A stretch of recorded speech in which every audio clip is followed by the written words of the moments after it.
If you wanted to completely wreck your TV, you wouldn't grab a bazooka, would you? You'd pick something smaller and less likely to attract a SWAT team. And it's the same thing with the Japan Rail Pass. Everyone says it's too expensive and not worth it, but that's because they're using it completely wrong. They're using a bazooka when they only need to use a baseball bat. But the truth is, if you use it the right way, the Japan Rail Pass can be the last cheat code you'll ever need for touring every bit of the country. So in this video, I'm going to tell you the enormous mistake that everyone makes about the Japan Rail Pass, the hidden perks nobody ever talks about, hacks for squeezing every last drop of value out of the pass, and I'll show you exactly how to tell if it's going to save you money with real examples that will obliterate that itinerary you're planning, just like a bazooka.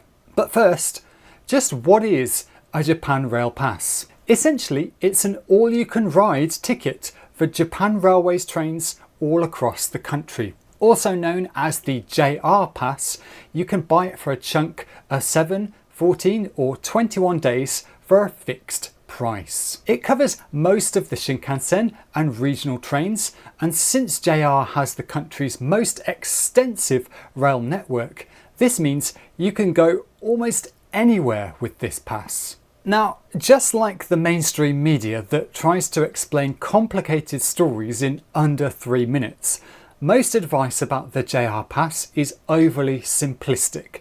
Usually, people focus on only the 7-day pass and the wrong kind of trip. Everyone uses the so-called golden route of Tokyo to Kyoto to Hiroshima and back to Tokyo.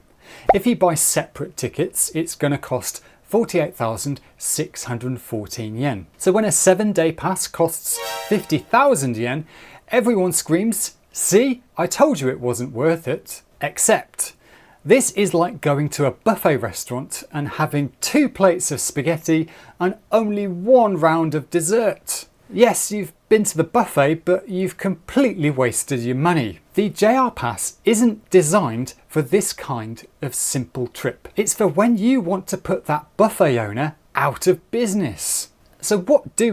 We take that exact itinerary and keep moving. Add in Nagasaki, Kagoshima, Himeji Castle, Osaka, as well as a quick day trip to the mountain hideaway of Karuizawa, and wham bam, Marmite's not jam, you've racked up over 105,000 yen's worth of train rides in the same amount of time.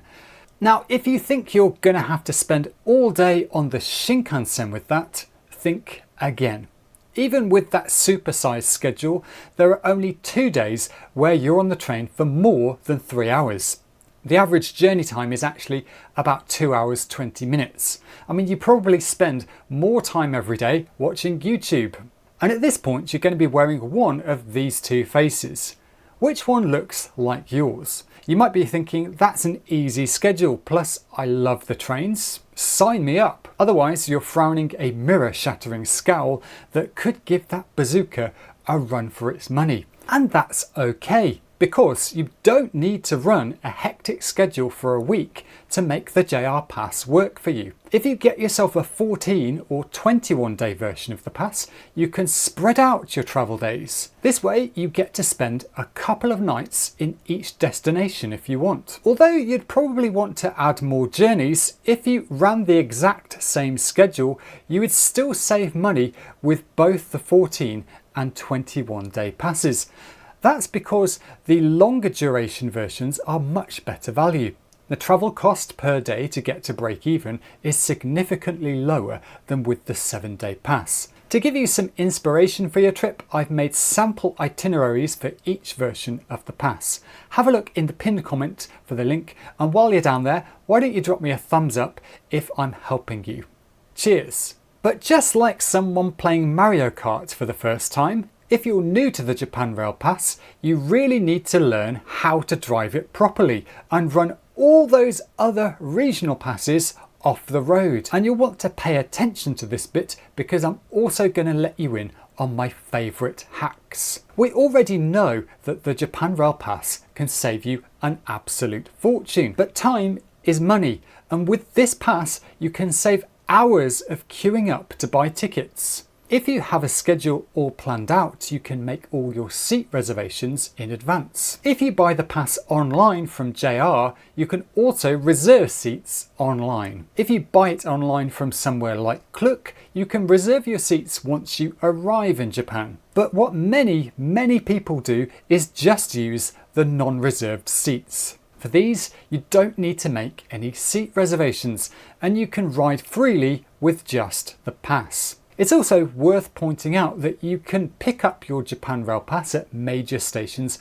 all across the country. This is unlike the regional passes where you have to do the pickup within the coverage area. For example, if you get the Kansai Hiroshima Pass, you can't pick it up in Tokyo. You have to wait until you get to Kyoto, Osaka, or one of the other cities inside the zone. This kind of complication gets eliminated if you use the national JR Pass. Now, some of you want to ride in luxury everywhere you go, and that means using the green car, which is JR's name for first class. But if you look at the cheaper regional passes, you'll see that you can't get a green car version. This means that the only way you can get unrestricted access to luxury travel on every train is to buy a green car version of the JR Pass. But the power move that the JR Pass and only the JR Pass can do is it can get you on the Tokaido Shinkansen between Tokyo, Kyoto and Osaka. This is by many light years the single most popular route that visitors use. Now, a lot of people shout and scream about the Hokuriku Arch Pass because that gets you from Tokyo to Kyoto or Osaka, but the kicker, or rather the kick in the teeth, is that that route isn't direct and it's much slower because you have to switch to an express for the second half. So if you want the fastest journey on only the Shinkansen between Tokyo, Kyoto and Osaka, the national JR Pass is the only game in town. Plus, and this may sound obvious, the JR Pass is the only pass that covers the entire country. Why do I mention this?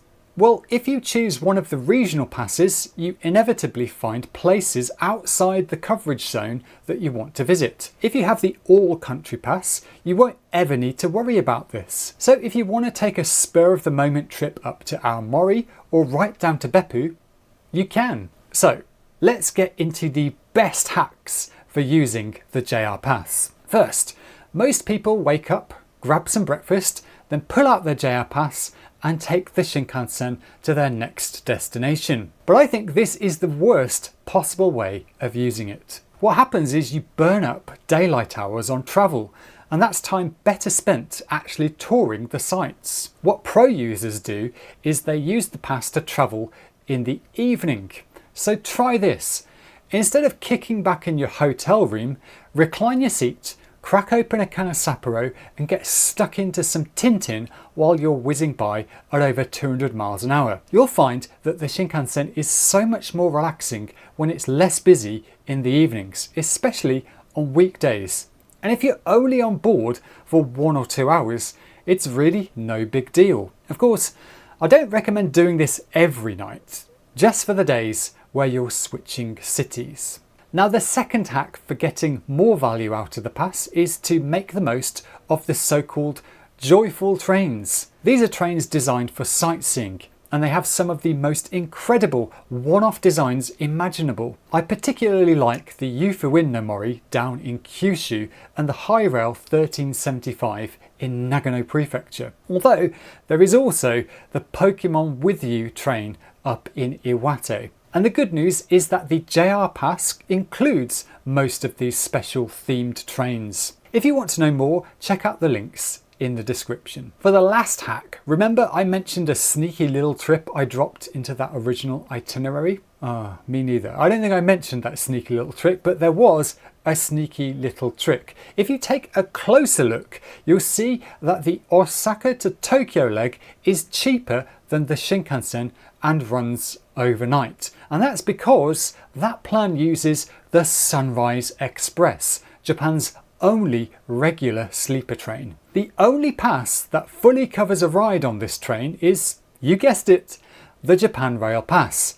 You absolutely cannot use it with a regional pass. You get to leave Osaka well past midnight, you arrive in Tokyo just after 7 AM, and did I mention there's an onboard shower? Using this train is a tremendous time saver, and it also keeps you from paying for another night in a hotel. That's if you don't mind sleeping in the carpeted area and bringing a travel pillow and blankets. You probably don't need the blanket in the summer, but anyway, if you do want to upgrade to a private compartment, it's no big deal because that's not really that expensive. But no matter where you're sleeping, taking the Sunrise Express is one of the most exciting journeys you can take in Japan, and I recommend it 1,000,000 times more than queuing up for hours just to eat at some overrated ramen shop. At this point, you're probably wondering, how do I know if it's worth getting a JR Pass? There are a couple of ways of figuring it out.